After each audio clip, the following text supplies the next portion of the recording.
Je vous invite à vous abonner et à déclencher la petite cloche des notifications, puis de cocher sur l'onglet Toutes pour recevoir une alerte lors de la publication de nos nouvelles vidéos.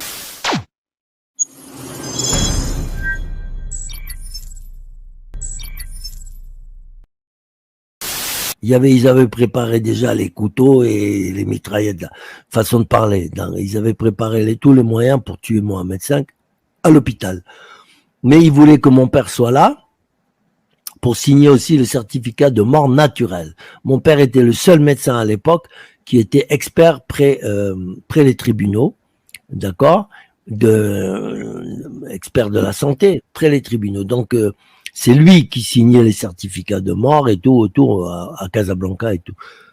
Donc, ils avaient absolument besoin de mon père déjà pour envoyer Mohamed V à la guillotine et ensuite pour signer le certificat naturel de mort.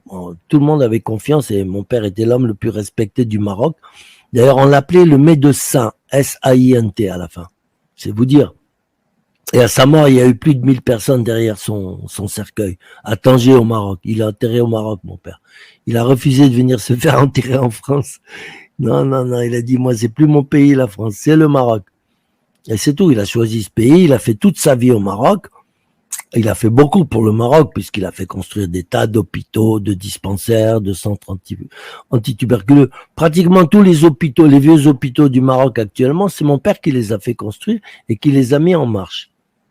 Bon, revenons à nos moutons, comme vous dites, surtout que c'est la fête du mouton en ce moment, alors on est occupé, hein. Mais ça, c'est pas pour les égorger, hein. Quoique, on va les égorger médiatiquement quand même, nos petits moutons là, les petits Hassan II et compagnie. Ça, c'est à vous l'honneur de parler, de dire votre histoire, votre témoignage. Bah, ceux qui s'intéressent au Maroc, moi je leur conseille d'aller sur mon site officiel. Et puis il y a l'islam aussi, tous mes poèmes en musique. Je suis pas seulement un narrateur ou un conteur, comme on dit, mais aussi j'ai fait de très très beaux poèmes qui sont dans l'air du temps, hein, vraiment dans l'air du temps là. Hein. Parce que par exemple, il y en a un, il s'appelle Ni Dieu ni Maître. Voilà, ça veut dire ce que ça veut dire en France, ni Dieu ni Maître. On en a marre du maître là, on en a marre. On reviendra sur ce sujet, sur le thème, sur la thématique artistique en fin d'interview. Donc je disais, alors Hassan II, bien entendu, il est vexé. Et mon père, il dit au docteur Farage, qui était mis là, il dit, écoute Farage, jusqu'à présent c'était moi ton chef, maintenant c'est toi mon chef. Il dit, mais moi j'ai ma valise toute prête. Si vous commencez à me faire chier avec votre politique, moi je prends ma valise, je quitte le Maroc, je rentre en France. Non, Farage il dit, mais fais pas ça, t'es marocain, t'es chez nous, t'es là, t'inquiète pas. Non, non, il lui dit, ça va pas avec le Hassan II là, j'aime pas ce qu'il fait. Donc, Hassan II, il lui dit, ah bon, ben d'accord. Qu'est-ce qu'il fait? Il achète une société maritime avec 2 bateaux pourris et il veut envoyer des gens à la Mecque, des musulmans à la Mecque sur ces bateaux qui sont pourris. Il les soumet à l'analyse de mon père. Mon père, il dit, oh, ces bateaux, on peut pas mettre plus de 1500 personnes dedans. Et encore, il faut mettre ces bateaux aux normes avant d'aller à la Mecque. Bon. Alors, bien entendu, Hassan II, il avait préparé un piège. Il lui dit, d'accord, bon, il signe pour 1500 personnes. Mais il en met 2500 et en plus, il met des malades dans le bateau, Hassan II. Ce qui fait que pendant la traversée, il y a eu de graves épidémies sur les 2 bateaux. Il y a eu beaucoup de morts. Et on a mis ça sur le dos de mon père. Et Hassan II, il a été voir mon père. Il lui a dit, bon, maintenant, vous êtes mis en examen. Voilà. Vous êtes coupable de la mort de ta. Mon père a dit, mais moi, j'ai jamais signé pour 2500. Ils ont falsifié la signature et tout. Il dit, ben si, vous avez signé, voilà. Et voilà, mon père, il a compris qu'il était tombé dans un piège et que là, il allait falloir discuter. Il lui a dit à mon père, Hassan II, il lui a dit, écoute, là, tu vas passer devant un tribunal populaire, on va voir que tu es français, on va dire que tu es un nostalgique du Maroc, avant de partir, tu as voulu faire des tiennes, tu as voulu tuer, voilà. Et les Marocains, les bourricots, là, au tribunal, ils vont t'attendre à la sortie, ils vont te lyncher, ta famille, elle va te lyncher et tout. Mon père, il a compris que oui, il était en danger. Et donc, il a accepté de pousser Mohamed V, qui ne savait rien de tout ça. Il a accepté de pousser Mohamed V à aller à l'hôpital se faire opérer. Et là, on a appuyé sur le tube d'oxygène. Il est mort asphyxié. Mon père a été obligé de signer le certificat de mort naturelle. D'accord? Mais après, comme Hassan II a pris le pouvoir, il s'est laissé corrompre par Big Pharma et tout. Mon père, il a vu que ça partait en sucette. Il a dit, bon, moi, je reste plus dans ce pays, c'est fini. C'est plus le Maroc que j'ai connu et tout et tout. Donc, il fait sa valise. Il dit, allez les enfants, on part en France. Ah, moi je voulais pas, j'étais trop bien au Maroc. Et non, on part en France. Eh ben non. Quand mon père arrive à la douane, à Casablanca, où d'habitude, tous les gens étaient, comment dirais-je, à genoux devant lui, les douaniers, les flics, bonjour docteur, baba. Là, ça change. Ça change, douanier désagréable, flic désagréable. Mon père, il leur dit, qu'est-ce qui vous prend? Et il dit, on a les ordres de Hassan II. Voilà. Donc, on a tout compris. Ils nous prennent tous en otage, sauf mon père, puisqu'il avait un passeport diplomatique de l'OMS. Nous, on est pris en otage, moi, ma mère, mes frères. Mon père, il rentre en France, et il va voir De Gaulle, il lui dit, voilà, moi j'ai quitté, voilà, parce que voilà ce qui se passe et tout. De Gaulle, il dit, vous inquiétez pas, j'en parlais avec Hassan II et tout. Et donc, De Gaulle, pour calmer mon père, il le nomme général dans l'armée française, et en même temps, directeur du plan et de l'équipement de tous les hôpitaux de France et Outre-mer. La question essentielle, si vous permettez, c'est qui a commandité le meurtre que vous dites, meurtre d'après vous, de Mohamed V? Moi, c'est les Français. D'après moi, c'est la France. La France avait fabriqué Hassan II. D'accord? L'implication de votre père dans cette affaire? Oui. Ben, l'implication, elle vient sur le tard parce que au départ, la France, sachant que j'avais commencé tout à l'heure à en parler, sachant qu'elle allait quitter le Maroc un jour ou l'autre, elle prépare le terrain pour laisser derrière elle un roi qui soit francophile, voilà, qui soit pas trop agressif comme Mohamed V l'a été. Alors, évidemment, on s'en réfère au maréchal Lyautey, qui était le grand constructeur du Maroc, qui connaissait toutes les dynasties, qui connaissait tous, voilà, tout.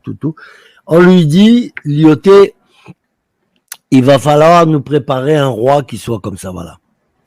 Et Lyautey, ben, c'était un homme soi-disant intègre, mais pour sa quéquette, il n'était pas très intègre. C'est-à-dire qu'il a trahi la France pour sa quéquette, on va dire. Parce qu'il était acta, il était pédé, d'accord? Maréchal Lyautey était vraiment une vraie folle. Un vrai homosexuel, mais très courageux, mais même au niveau du courage, le maréchal Pétain, quand il était encore en bonne grâce, a dit du maréchal Lyautey, Lyautey c'est un homme qui a des couilles au cul, mais ce n'est jamais les siennes. D'accord? C'est bien, hein? Donc voilà, Lyautey était fou amoureux de Mohamed V. D'accord? Mon père me disait, quand Lyautey était là-bas, il était sous ses ordres, il me disait que Lyautey, il prenait Mohamed V quand il avait 15 ans, et il le faisait sauter sur ses genoux, et puis il bandait comme un fou et tout ça, il était fou amoureux de Mohamed V.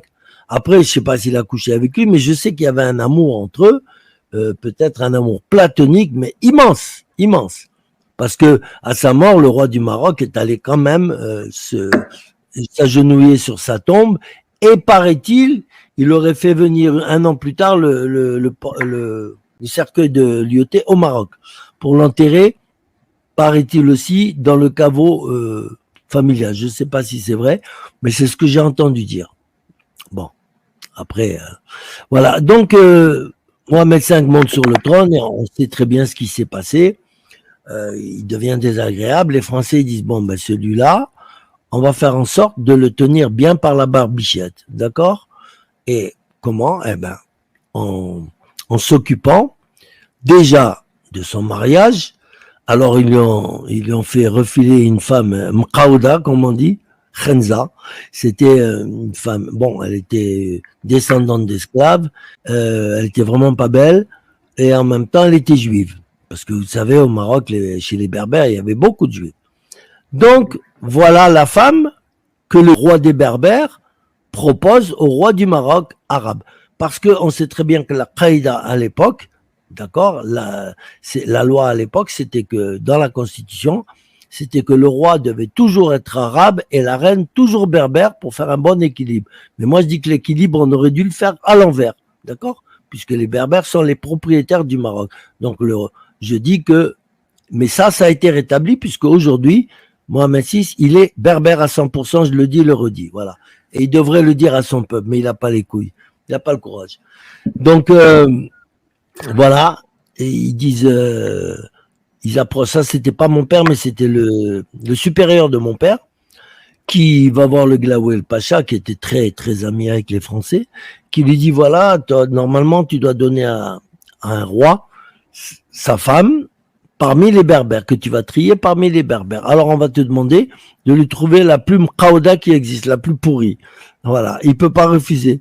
Et donc, il lui emmène un boudin de chez Boudin, un gros thon, et juif et tout, voilà. C'est pour ça que Hassan II, il avait la même tête que le Glaoui, et puis il était noir en presse.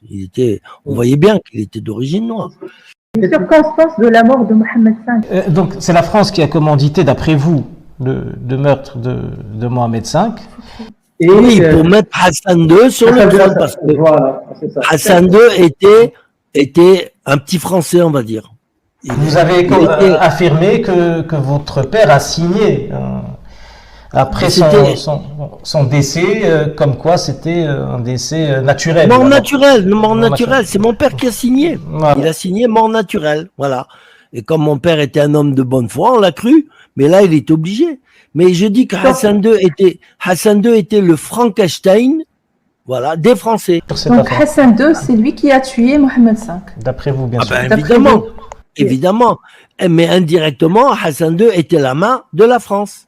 Il y avait déjà des médecins tout près. Il y avait un médecin suisse qui était tout prêt à guillotiner Mohamed V. Il était foutu. Parce que la France l'a décidé, c'est tout. Moi, j'accuse mon pays d'avoir fait ça. Voilà, point barre. Et c'est la vérité. C'est pas des histoires à la con, c'est véridique. Mon père, il était là et d'ailleurs, on l'a assassiné parce que quand il a voulu parler, en 76, il a voulu dénoncer tout ça, il en avait marre, il se sentait vieillir, il s'est dit, moi, avant de mourir, je vais dénoncer toute cette bande de crapules. Eh ben, on a obligé ma mère à l'empoisonner. Il est mort. Et on revient justement à ce que vous avez commencé à développer par rapport à Mohamed V et Hassan II. Donc, vous affirmez donc que Mohamed V n'est pas le père biologique de Hassan II, père du roi actuel, Mohamed VI. Non, parce que si cela se confirme, ça pourrait bouleverser, on va dire, la croyance de millions de Marocains, de gens. Maroc, ça bouleverse en ce moment au Maroc. C'est ce qu'on m'a dit. Hein. Je suis en contact avec un Marocain de très haute qualité. J'ai parlé 4 heures avec lui l'autre soir. Il m'a dit, Gérard, les conversations dans tous les salons du Maroc, c'est sur mon livre et sur moi. Donc voilà. Donc non, mais parce que c'est pas normal ce qui s'est passé. Est-ce que vous pouvez affirmer très clairement que vous confirmez, vous affirmez que Mohamed V n'est pas le père biologique de Hassan II, père du roi actuel Mohamed VI? Je l'affirme, bien sûr. Bien sûr. D'abord, Mohamed V, il avait pas envie de consommer avec cette femme, hein, pour commencer.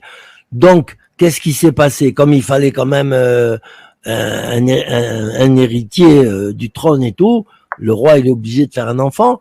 Mais non, c'est les Français qui ont fait faire cet enfant dans le dos de Mohamed V. C'est-à-dire que, à l'époque, l'hôpital principal du Maroc, c'était à Marrakech, et il y avait le docteur Higuet, qui a été le supérieur de mon père, qui a demandé à Mohamed V de contrôler sa femme avant consommation. D'accord?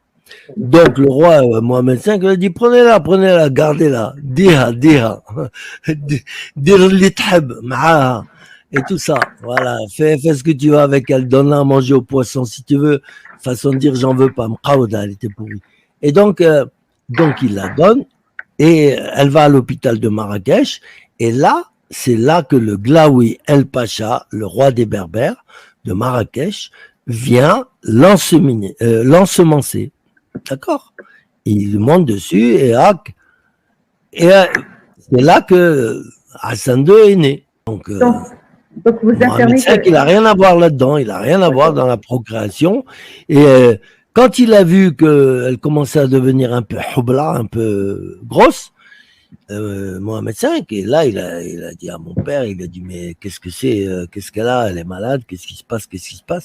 Ah, mon père il a dit voilà, l'histoire c'est que voilà, vous êtes punis et c'est pas votre enfant et tout. Hassan II, c'est la propriété de la France, c'est la France qui va en faire un petit français, quoi. Il a fait toutes ses études en français, tout. Et voilà, c'est l'objet de la France, voilà. Et c'est pour ça que Hassan II était grand ami de la France, et c'est pas plus mal. Il a toujours privilégié les intérêts français au Maroc, la langue française, la culture. Sinon, s'il n'y avait pas eu Hassan II, je crois qu'au Maroc, on parlerait peut-être plus le chinois que le français. Hein.